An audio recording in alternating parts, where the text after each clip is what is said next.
Hello everyone. This is a study of the incidence of vaginal wall hematoma and associated comorbidities after vaginal hysterectomy with or without concomitant pelvic floor reconstructive surgery.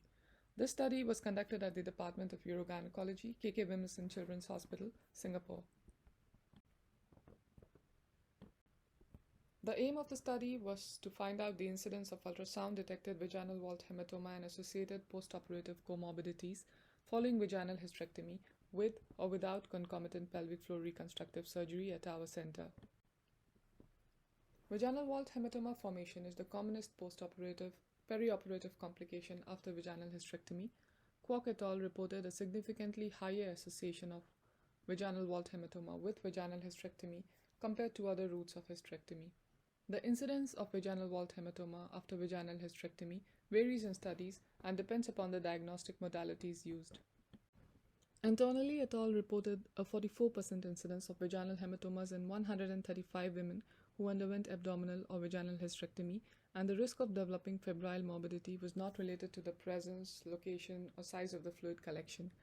Patients may be asymptomatic or may present with symptoms like fever, excess bleeding, or foul-smelling discharge per vaginum postoperatively, abdominal distension or pain, paralytic ileus, tenesmus, urinary disturbances, nausea, vomiting, and diarrhea.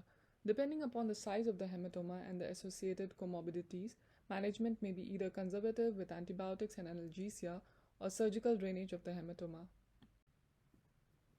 Coming to the methods used, a prospective observational cross-sectional study of women who underwent vaginal hysterectomy with or without concomitant pelvic floor reconstructive surgery was carried out from November 2014 to June 2015.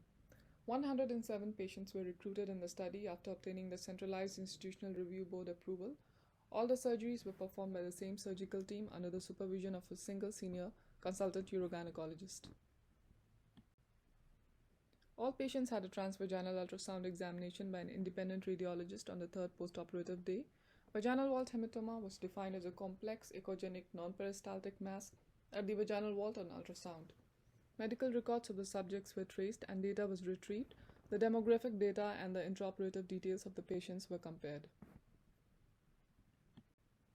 Data regarding postoperative complications such as febrile morbidity, drop in hemoglobin, need for blood transfusions, duration of hospital stay, voiding dysfunction, urinary tract infections, rate and reason for readmission, and management of patients with wall hematoma was obtained. Statistical analysis was performed using the chi-square test and the Mann-Whitney U test with the help of the SPSS software. Coming to the results, the mean age of the patients was 63 years, of which 87% were postmenopausal. The indication for vaginal hysterectomy was uterovaginal prolapse in 91.7% of the patients with wall hematoma, Group A, and 90.1% of the patients without wall hematoma, Group B. 33.6% had postoperative wall hematoma. Concomitant vaginal mesh insertion was performed in 14 patients in Group A and in 24 patients in Group B.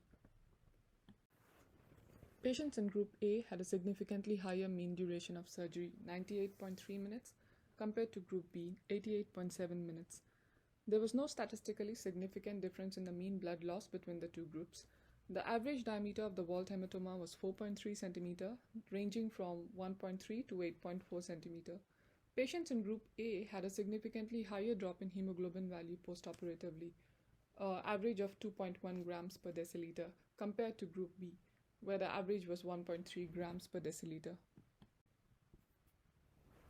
A significantly greater percentage of patients had postoperative fever, which is defined as temperature of more than 37.5 on at least 2 occasions more than 4 hours apart in the wall hematoma group, of where 50% had postoperative fever, when compared to patients without wall hematoma, where 15.5% had postoperative fever. Although not statistically significant, the incidence of UTIs, mean duration of indwelling catheter use, and mean duration of hospital stay was higher in the group with wall hematoma. All the patients with symptomatic vaginal wall hematoma associated with fever were managed conservatively with intravenous antibiotics, and none required surgical drainage of the hematoma. Coming to the results, this is a table showing the operative details.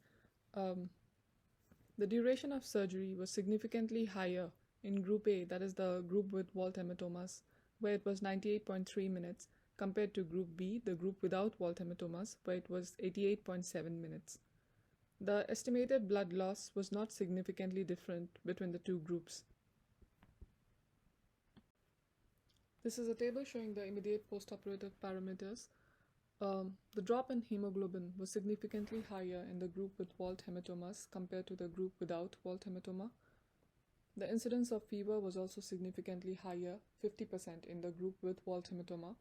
Although there was no statistically significant difference in the incidence of urinary tract infection, duration of indwelling catheter, and hospital stay between the two groups. It was longer in the group with walled hematomas. To conclude, postoperative vaginal walled hematoma after vaginal hysterectomy with or without concomitant pelvic floor reconstructive surgery is very common and may be associated with prolonged duration of surgery, significant drop in hemoglobin value, and febrile morbidity postoperatively. Most walled hematomas are asymptomatic and resolve spontaneously. Further studies are needed to explore the risk factors and techniques to reduce the risk of walled hematoma formation. Thank you.